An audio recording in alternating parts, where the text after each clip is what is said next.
موضوع خیلی مهم و شایع صحبت میکنیم. نفخ و باد شکم، غر و غر شکم، قبضیت و اسهالات مزمن و طولانی مدت. بیماری IBS حتما میفهمین، نامش شنیدین. I irritable B bowel و اسش هم سندروم. IBS irritable bowel syndrome یک بیماری حرکات رودی انسان هاست که بنابر قهر و غصه و تشویش و اضطراب مغز ما، روده ما را به درستی حرکت نمیته. روده هم گاهی قبض است، گاهی اسهال است، نفخ و باد و غر و غر شکم داره و زمانی که مریض خوش است دمو روز احساس میکنه که جور است، هیچ کدام تکلیف نفخ و باد و غر و غر شکم احساس نمیکنه. در پهلوی این علائم کرات رفتن به تشناب خیلی زیاد می باشه. مریض احساس تخلیه نمیکنه، incomplete evacuation.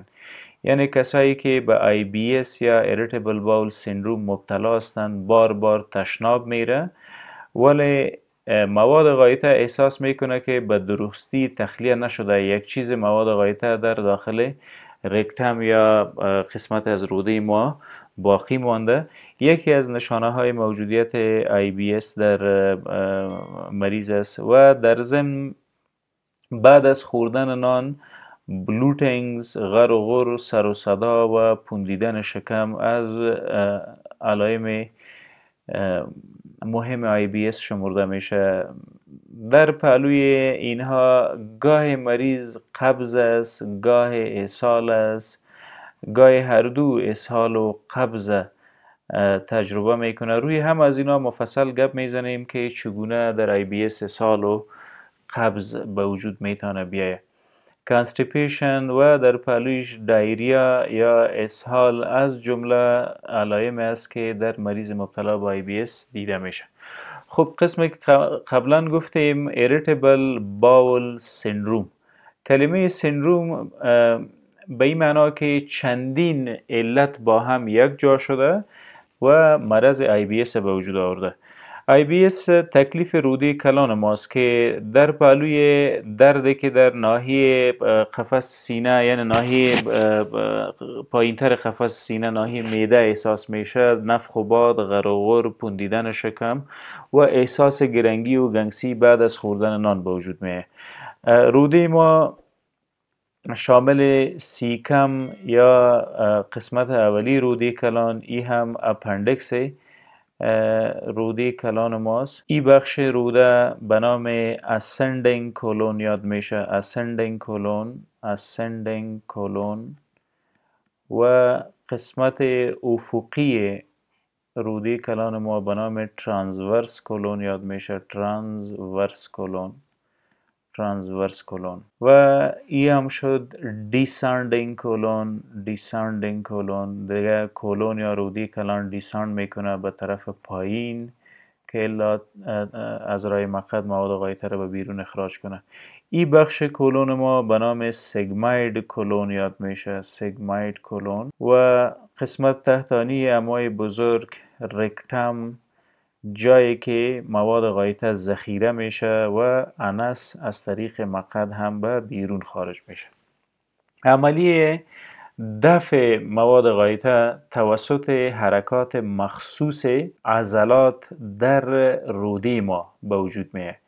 این حرکات یا موتالیتی توسط اعصاب اداره میشه. موتالیتی توسط سیستم عصبی کنترل میگرده، خصوصا سیستم عصبی خودکار یا اتونومیک نروس سیستم انگیزی تخلص توسط چنل های سمپاتیک و پاراسمپاتیک روان میکنه به روده و روده هم تخلص کرده عضلات خود به حرکت میاره و مواد غایطی موجود در روده حرکت میکنه از یک سگمنت به سگمنت بالا به سگمنت بالا و بالاخره اخراج میشه از بدن.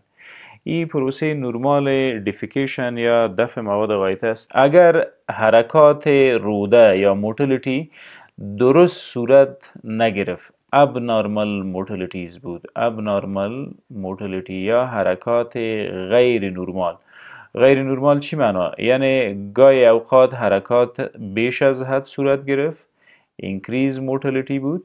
اعصاب ما تقلصات بیشتر و قویتر به روده داد. اگر حرکات روده زیاد شد، مواد غایطه به زودی تخلیه میشه، خارج میشه و نتیجه این وضعیت هم دایریا یا اسهال است. مریضان مبتلا به IBS یا Irritable Bowel Syndrome اسهالات دوامدار داره، یعنی صبح وقت از خواب میخیزه، میره تشناب میبینه که اسهال است و در جریان روز هم اسهالش، شدت اسهالش کمتر میباشه. اگر حرکات مورتالیتی یا حرکات رودی کلان کمتر از حالت نرمال صورت گرفت، یعنی مورتالیتی دیکریز شد، کم شد، مواد غایطه در داخل روده بند میمانه. اینجا مواد غایطه است، روده هم هیچ حرکت نمیکنه، این اینا را پایین بیاره، همشان بند میمانه و این حالت قبض میگیم یا کانستیپیشن. خب اونایی که قبضیت دوامدار داره و کتش باد شکم و غرغور شکم، عصبانی میشه، زود احساس گرنگی بعد از خوردن نان میکنه، این هم مکانیزم موجودیت قبضیت در این نوع مریض است. خب اگر احیانا در IBS Irritable Bowel Syndrome مریض قبضیت و باد شکم داشت، به نام IBS-C یاد میشه. اگر در مریضان مبتلا به Irritable Bowel Syndrome یا IBS مریض ها باد شکم، غرغور شکم و اسهال داشتن به نام IBS-D یا IBS دایریا یاد میشه. IBS-C یا IBS constipation. بعض مریض ها هستند که در پهلوی نفخ و باد و غرغور شکم هم اسهال هستند و هم قبض هستند، یعنی در نصف روز قبض است، نصف روز اسهال است، یک روز قبض است، یک روز اسهال است، کتش نفخ و باد و غرغور شکم موجود است. این را به نام IBS-M یا IBS mixed یاد میکنه. خب میایم خلاصه روی علت IBS گپ میزنیم. ایتیولوژی یا علت IBS یا Irritable Bowel Syndrome چی است؟ ایتیولوژی یا علت چیست؟ قسمی که قبلا گفتیم باول، روده، Irritable Irritation یا حساسیت ها و سندروم هم پکیج یا یک دستی از تکالیف یا علت ها با هم یک جا شده و سندروم IBS به وجود میاره. یکی از اساسی ترین علتی که تا الحال شناخته شده انگزایتی، افسردگی، قهر، غصه، تشویش، اضطراب که متاسفانه در جوامع ما بیشتر و بیشتر در این روزها قابل مشاهده است. در پالوی تکالیف روانی استرس خیلی مهم است که این وضعیت به وجود میاره. استرس میره توسط سیستم عصبی خودکار یا اتونومیک نروس سیستم وضعیت فلایت اند فرایت برقرار میکنه، یعنی همون حالتی که انسان از جنگ فرار میکنه یا به داخل میدان جنگ میره، ضربان قلب بلند میره، فشار بلند میره، حلق خشک میشه. اینی وضعیت اتونومیک نروس سیستم که توسط استرس روی وجود حاکم میشه، اینا حرکات روده را غیر نرمال می سازه. ابنارمال مورتالیتی. در ابنارمال مورتالیتی مریض گاهی قبض است و گاهی اسهال است. ابنارمال مورتالیتی.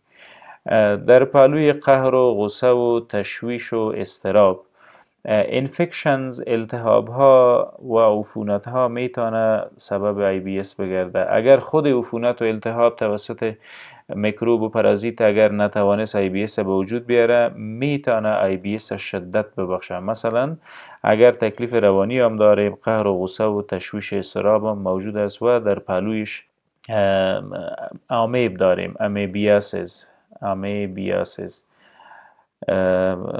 روده توسط دو مهاجم مورد حمله قرار میگیره، امیب و استرس. میتونه IBS، اسهال، قبض، سوء هاضمه و سوء جذب به وجود بیاره.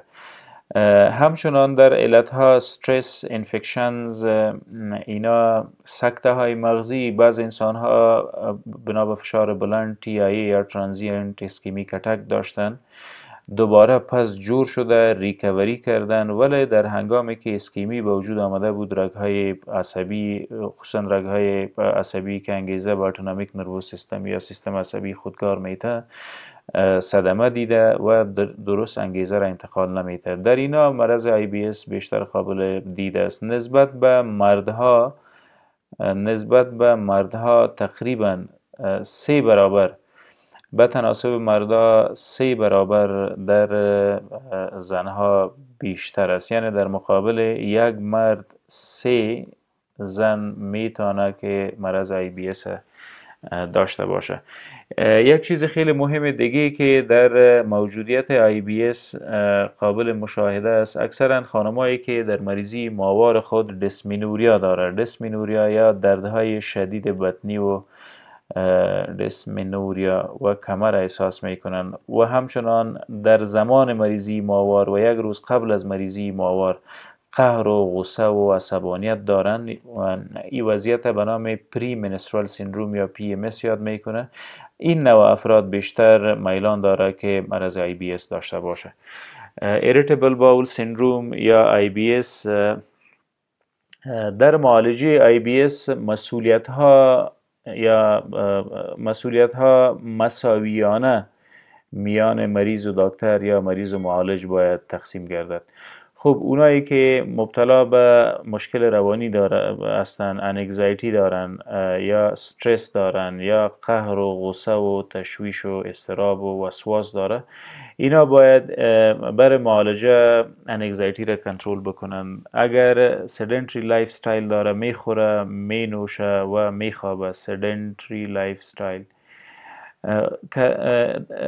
ورزش، موجودیت ورزش در زندگی شبانه روز یکی از اجزای معالجه است. اگر مریض ورزش نکنه محال است که از وضعیت به نام IBS بیرون برایم. خب بهترین ورزش، ارزانترین ورزش، ساده ترین ورزش پیاده روی و دویدن است که هیچ نیاز به کدام باشگاه و به کدام کلب نداره. در پهلوی اینها واتر انتیک یا مریض باید مایات کافی بخوره، چون بیشتر قبض یعنی مواد غایط خشک است، سخت است و شخ است که اثبات میکنه مایات موجود نیست و در اسهالات هم مایات زیاد از دست میتیم. پس بهتر است که مایات بیشتر بخوریم. اینا از جمله مسئولیت های مریض است. جمع دایتری ریستریکشنز یا بعض پرهیز هایی که در این وضعیت کمک میکنه. در مریضان مبتلا به IBS متاسفانه پرهیزهای خیلی زیاد و بدون ضروریت برای بعض مریضها تجویز شده و توصیه شده. تنها چیزی که در کتاب‌های صحی مرتبط به گاستروانترولوژی نوشته شده، فرش فروت، میوه تازه و فرش سالاد یا ترکاری تازه. از این اضافه لوبیا، نخود، پروتئین، اینی چیزا در کتاب‌های صحی در دایتری ریستریکشن نوشته نشده. شما هم پرهیز اضافه برای IBS نمی‌کنین. تنها ترکاری خام نخورین. برای میوه رای خوردن اینگونه میتونیم داشته باشیم. میوه را به شکل تفاله باید بخوریم، یعنی میوه را بجویم، آبش خرد کنیم، تفاله از او را تف کنیم، چون موجودیت IBS و پرهیز میوه به درازا میکشه و بهتر است که از میوه تازه استفاده بکنیم. خب اینا از جمله مسئولیت های مریض است. کسایی که به IBS مبتلا هستند در پهلوی خوردن دوا این نوع کارها را باید حداقل در زندگی شبانه روز خود داشته باشند. مجادله با استرس، بهترین علاج استرس مدیریت زمان است، تایم منیجمنت. ما اگر بتانیم 24 ساعت خود به درستی منیج کنیم، علتهای استرس برطرف بکنیم و یک مصروفیت سالم جاگزین بسازیم، میتونیم استرس برطرف کنیم و یا با کمک دکتر میتونیم از وضعیت استرس یا از مشکلات روانی بیرون بیاییم. اگر زندگی داریم که میخوریم، مینوشیم، میخوابیم، هیچ ورزش هم در کار نیست، پس شما باید حتما اکسرسایز یا ورزش در زندگی شبانه روز خود اضافه بکنین. اکسرسایز یا ورزش. آب بیشتر بنوشیم که هم قبضیت معالجه بکنیم و هم نواقص که بعد از سال به وجود آمده اونا را کنترل بکنیم. میایم روی مسئولیت های دکتر گپ میزنیم، یعنی در خصوص این نوع مریض ها دکتر چی مسئولیت داره؟ معالجه یا تریتمنت برای IBS چگونه است؟ خب اگر مریض اسهال داره میتونیم از ادویجاتی که برای مهار کردن وضعیت اسهالی استفاده میشه، مثلا ایمودیم، کپسول ایمودیم SOS نظر به ضرورت مریض باید استفاده شود اگر اسهال است. همین رقم در افراد مبتلا به IBS دلجوشی و عدم تحرک معده یا گاستروپرسیس نیز موجود می باشد. پس استفاده از کپسول های اومپرازول یا ایزومپرازول یا کپسول های معده 2 وقت قبل از غذا 1 ساعت قبل از غذا کمک میکنه. از ادویجات صنف اسپازمولودکس مثل میباورین و دروتاورین میتونیم اسپازمولودکس استفاده بکنیم، مثل دروتاورین، میباورین و امثال از اینا. همچنان از ادویجاتی که دارای کافین هستند میتونیم استفاده بکنیم، چون تسکین خیلی خوبی برای اعصاب است، ولی تحت معالجه تحت نظر دکتر باید از کافین استفاده بکنیم. همچنان اگر در پهلوی IBS مبتلا به قبضیت هستیم، قبض داریم، همی اسپازمولودیک ها مثل دروتاورین و میباورین کمک میکنه که عضلات روده حرکت کنه. معمولا میباورین باید در انسان های بالغ 3 بار قبل از غذا خورده شود. 135 میلی گرم و تازه 200 میلی گرم با شکل کپسول این ادویجات هم موجود است. خب یک چیزی که خیلی مهم است در مورد IBS علاج مطلق نداره. It has not significant or definite cure. IBS تنها توسط مریض و دکتر باید مهار شود. تا زمانی که علت موجود است، قهر و غصه، تشویش و اضطراب موجود است، IBS دوام میکنه. تنها منیجمنتی که توسط دکتر، سکتور صحی و مریض ممکن است صورت بگیره، اونها مسئولیت های دکتر و مسئولیت های مریض است. خب دکتر خود دوا نوشته میکنه، با این توصیه مریض به خانه روان میکنه. ادوایزی که به مریض داده شده خوردن مایات کافی، ورزش و پرهیز، جمع استفاده از ادویجاتی که برای مهار ساختن از این وضعیت است. اگر تکلیف دوباره برگشت میکنه، ریکرنت میکنه، در اون صورت علت باید ببینیم که توسط کدام علت دوباره برگشت کرده. در پهلوی این همه موجودیت فایبرز در مواد غذایی خیلی مهم است. فایبر مواد هستند که نه دایجستشن، نه هضم میشه و نه جذب، تنها میره و در داخل روده گنده شده و غذای بر میکروبای نرمال ما مساعد میسازه.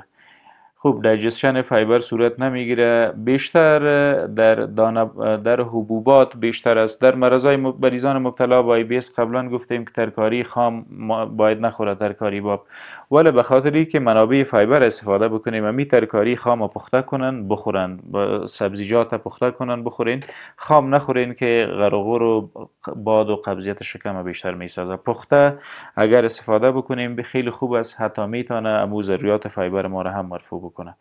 در پهلوی موجودیت فایبر در غذا از پروبایوتیکس بیشتر استفاده بکنیم. پروبایوتیکس مواد ضد آنتی بیوتیک است. پروبایوتیکس بیشتر در ماست، یوگرت یا ماست پیدا میشه. شما روزانه بعد از خوردن نان ماست بخورین. قبل از غذا ماست خوردن توسط تیزاب متضرر میشه. ماست ما توسط تیزاب از بین میره. پس بهتر است در شکم خالی ماست بخوریم. مریضای مبتلا به IBS خیلی متوجه باشند که اینها تکلیف معده ندارن. نفخ و باد، غرغر، قبضیت، اسهال، سوی هاضمه بیشتر در IBS به وجود میه. برای معالجه IBS قطعا آنتی بیوتیک استفاده نکنین. بیشتر مریضایی را سر میخوریم که اونا مبتلا به IBS هستن ولی سالهای سال از آنتی بیوتیک استفاده کرده و به جرمی که گویا اچ پایلوری دارن. در انسان‌های مبتلا به IBS ممکن اچ پایلوری مثبت باشه. اچ پایلوری در بیشتر از 50% انسان‌های دنیا مثبت است. تنها کسایی باید معالجه شود که علائم دارند در کنار اچ پایلوری. اونایی که IBS دارن، باد شکم، قبضیت، اسهالات، غرغر، وزن نمیگیرن، همیشه قهر و غصه و عصبانیت دارن، هیچ وقت باید آنتی بیوتیک استفاده نکنن که اینها سبب تکلیف دیگه به نام دسبایوسیس میگرده.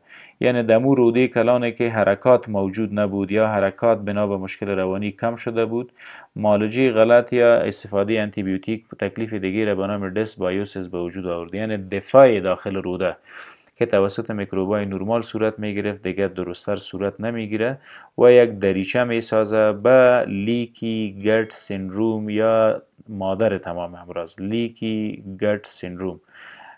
اگر جذب مواد سومی و زهری و غیر قابل ضرورت صورت بگیره به داخل جریان خون، سیستم دفاعی ما مواد مورد حمله قرار میده و در این نوع حملات سیستم بدن ما هم متضرر میشه و هزار و اکصد مرض دیگه خود ایمنی چون روماتیزم، روماتاید ارترایتس به وجود میه، مالتیپل سکلروسیس مرض جلدی است که به وجود میه، اما قسم آرتو ایمیون تایرایدایتس به وجود میه. توسط سیستم دفاعی ما حجرات تایراید مورد حمله قرار میگیره و بالاخره اگزفتالموسیس بیرون برآمدگی چشم ها، هم از اینا امراض است که بالاخره بعد از استفاده بیشتر انتی بیوتیک دسبایوسیس و دسبایوسیس بالاخره هم از اینا به وجود میه.